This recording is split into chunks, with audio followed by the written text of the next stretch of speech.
एक बात कही जाती है कि एक शराबी बाप कभी नहीं सोचता कि मेरा बेटा भी शराबी बने, लेकिन एक अंधविश्वास ढोंग पाखंड में लिपटी हुई मां अपने बेटे और बेटी को अंधविश्वासी, पाखंडी और ढोंगी ही बनाती है। इसलिए हमारी मातृशक्ति का आगे आना जरूरी है। आज हमारी लड़ाई जो है दो विचारधारा की लड़ाई है। हमारी लड़ाई सामाजिक न्याय के लिए सामंतवाद के विरोध में है।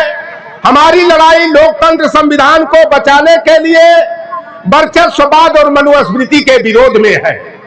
हमारे तमाम बहुजन वर्ग के महापुरुषों का जो मैं नाम लिया, अगर वो महापुरुष पैदा नहीं हुए होते तो आज हम यहां उठ करके पंचायत नहीं कर रहे होते। मैं तो 90 के दशक में देशराज भैया हमारे बाबू, हमारे संरक्षक हैं राम लखन यादव जी, हम लोग 90 के दशक में मैं अपने क्षेत्र में देखा हूं। हमारे जैसा रंग देखकर, राम लखन बाबू जैसा रंग देख करके सामंतवादी कहते थे कहां से आवत हुए, कहवा जइबे, कौने के घरे जइबे। हमारे लोग साइकिल पर चढ़ करके नया कपड़ा पहन करके सामंतवादियों के दरवाजे से नहीं गुजर पाते थे।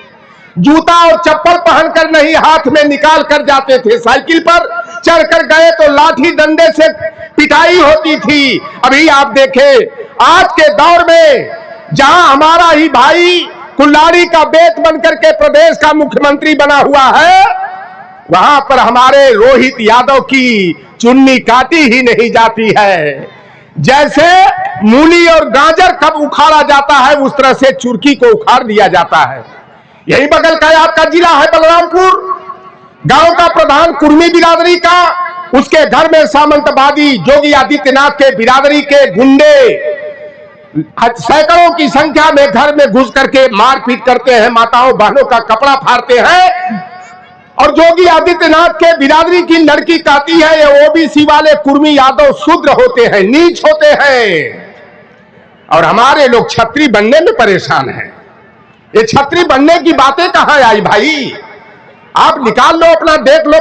जाते हो आप दुबे जी, चौबे जी, पांडे जी, मिश्रा जी, शुक्ला जी, उपाध्याय जी के यहां, वो क्या बनवाने के लिए रहे? बच्चा पैदा होने के बाद तो आपको शूद्र लिखा जाता है, उस खाने में शूद्र और असुर लिखा जाता है।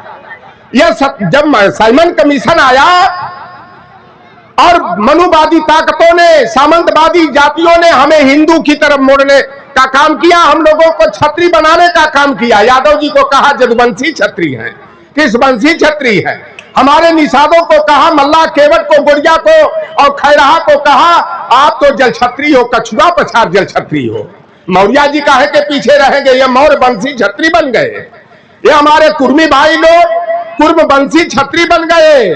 और यही नहीं, हमारा नाई, बाल काटने वाला, हजामी का काम करने वाला अपने को न्यायी ठाकुर कहने लगा, और विश्वकर्मा अपने को पांचाल ब्राह्मण कहने लगा, प्रजापति कुमार अपने को प्रजापति ब्राह्मण कहता है। इतना बड़ा षड्यंत्र हुआ जिस व्यवस्था में समता, समानता, बंधुत्व, भाईचारा और न्याय नहीं है, हमारे साथ पशुओं जैसा बर्ताव किया जाता है, तो हमें उस व्यवस्था का मुखर होकर के विरोध करने की जरूरत है। कल बाबू बीएसए साहब, कल अयोध्या में मैं एक नया इतिहास बनाया हूं, चौरे चंदौली में, कि अयोध्या में मैं जब आया हूं, जब से 4 महीना से मैं देख रहा हूं, सबसे ज्यादा ढोंग पाखंड में अगर कोई लिप्त है तो हमारा यादव भाई लिप्त है। 5 साल में 10 लाख रुपया कमाया, जगन्नाथ भोज में 8 लाख रुपया खर्च कर डाला। मैं तेरही का कल बहिष्कार कराया चौरे चंदौली में। डॉक्टर मनोज कुमार यादव की पत्नी दिवंगत हो गई थी। मैंने कहा कि आप शुरुआत करिए, कम से कम एक नया इतिहास बने। हमारे आजमगढ़, गाजीपुर, जौनपुर, चंदौली, बलिया में तो एक अभियान चल रहा है ब्रह्म भोज और तेरही का। योगेश्वर श्री कृष्ण को एक बार युधिष्ठिर ने निमंत्रण दिया भोजन का, और योगेश्वर श्री कृष्ण ने कहा कि जब दाता और प्रदाता दोनों खुशी मन से न हो तो वह खाना जहर के समान होता है, व्यर्थ होता है। ऐसा भोजन करने से गलत प्रभाव पड़ता है, शारीरिक क्षमता क्षीण हो जाती है। आप बताइए, किसी के घर में पता लगा 20 साल, 25 साल, 30 साल, 50 साल का कमाऊ बेटा मर गया या महिला कोई मर गई, और उसके बाद तेरही भोज खाना कितना, बताइए कि यह धार्मिक है? यह एक सामाजिक कुप्रथा है, कुरीति है, इसको मिटाने की जरूरत है। और कुछ मैं कोडे वर्ड में मैं तो बोलने को 14 घंटा बोल सकता हूं, पानी की भी जरूरत नहीं पड़ेगी। मैं तो मंडल आंदोलन की उपज हूं। जब मैं 90 में बनारस में पढ़ता था, डॉक्टर उमाशंकर यादव देश के चौथे, उत्तर प्रदेश के पहले विश्वविद्यालय छात्र संघ के अध्यक्ष, उन्हीं के मार्गदर्शन और संरक्षण में मैंने ककाहरा को सीखा था। और जब मंडल आंदोलन शुरू हुआ, शरद यादव जी, लालू प्रसाद यादव जी, रामविलास पासवान जी के प्रयास से जब बीपी सिंह की सरकार ने हम पिछड़ी जातियों को 27% आरक्षण की व्यवस्था को लागू करने का निर्णय लिए, जिस बीपी सिंह को कांग्रेस छोड़ने पर वर्चस्ववादियों ने नारा दिया था, हमारे यादव लोग भी नारा दिए थे, निषाद लोग, मौर्या लोग भी दिए थे कि राजा नहीं फकीर है, देश की तकदीर है। जब हम पिछड़ी जातियां लोहार कुंवर मलाह केवट कुर्मी काछी अहिर जाट गुजर को गडेरिया को जब नौकरी में 27% आरक्षण की व्यवस्था को लागू करने का निर्णय हुआ, रातों रात नारा बदल गया, राजा नहीं रंक है, देश का कलंक है, मान सिंह की औलाद है। आप चाहो तो मौत का बेरहम इतिहास बदल सकते हो, पाप में पुण्य का विश्वास बदल सकते हो। ऐ मेरे पिछड़े दलित, हमारे पीडीए परिवार के लोगों, यदि आप अपनी ताकत को पहचान लो तो ये तो धरती है, आकाश बदल सकते हो। और विधानसभा चुनाव 2027 में अपने पीडीए की ताकत से, क्योंकि 27 की लड़ाई हमारी 15 और 85 वाली नहीं, हमारी लड़ाई 10 बनाम 90 की लड़ाई है। और हमें संविधान और लोकतंत्र और अपने आरक्षण को बचाने के लिए, अपने सम्मान को बचाने के लिए, अपने बच्चों का भविष्य संवारने के लिए आपको एकजुट होकर के काम करने की जरूरत है। हमें तो कहते हैं हमारे डॉक्टर मनोज, अरे मैं भाई मनोज यादव राष्ट्रीय प्रवक्ता हैं, हमारी पार्टी के बड़े शानदार हैं, पूरे देश में चर्चा चलती है कि कोई यादव भी मुखर करके भारतीय जनता पार्टी वालों के गाल पर तमाचा मारने का और खरी खोटी जवाब देने का काम करता है। मैं हमको लोग बदनाम करते, कहते हैं यादव महासभा का ये प्रवक्ता है, यादवों का दलाल और चाटुकार है। लेकिन सच कहना अगर गुनाह है तो वह गुनाह डॉक्टर राम निषाद बार बार करेगा। मैं तो 92 में कसम खा लिया अपने पिछड़े दलितों के साथ हो रहे अत्याचार अनाचार को, मैं 92 में कसम खाया कि मैं जान दे दूंगा उस कौम के लिए जिस कौम में चौधरी लौटर राम निषाद का जन्म हुआ है। लेकिन लौटर राम निषाद जो है समाज से चंदाखोरी करके, झूठा बुलावा दे करके, कंधे पर सवार होकर के अपना घर भरने का काम नहीं करेगा। आज बताओ कि नेताजी अगर पैदा नहीं हुए होते, मंडल कमीशन देश में सबसे पहले कभी लागू हुआ तो 1994 में उत्तर प्रदेश में लागू हुआ।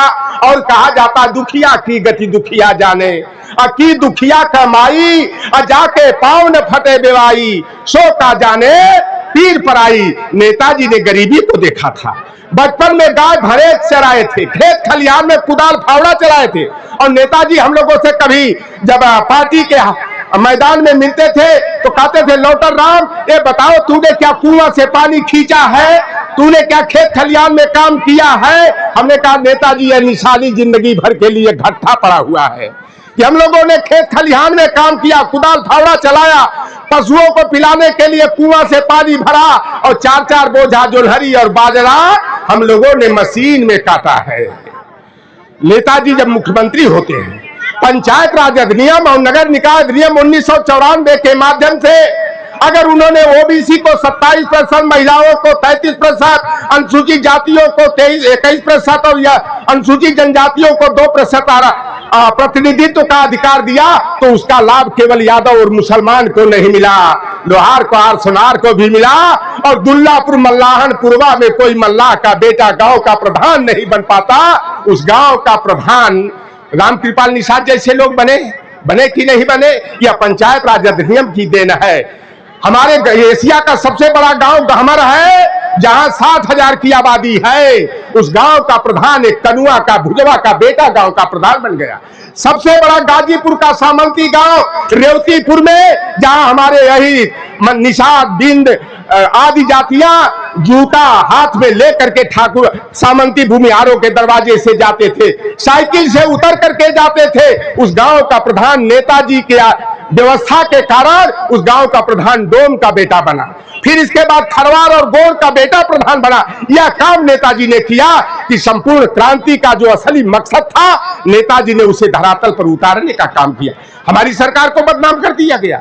86 में 56 यादव एसडीएम, मुख्यमंत्री तो कहते हैं 46 में 56 यादव एसडीएम हो गए।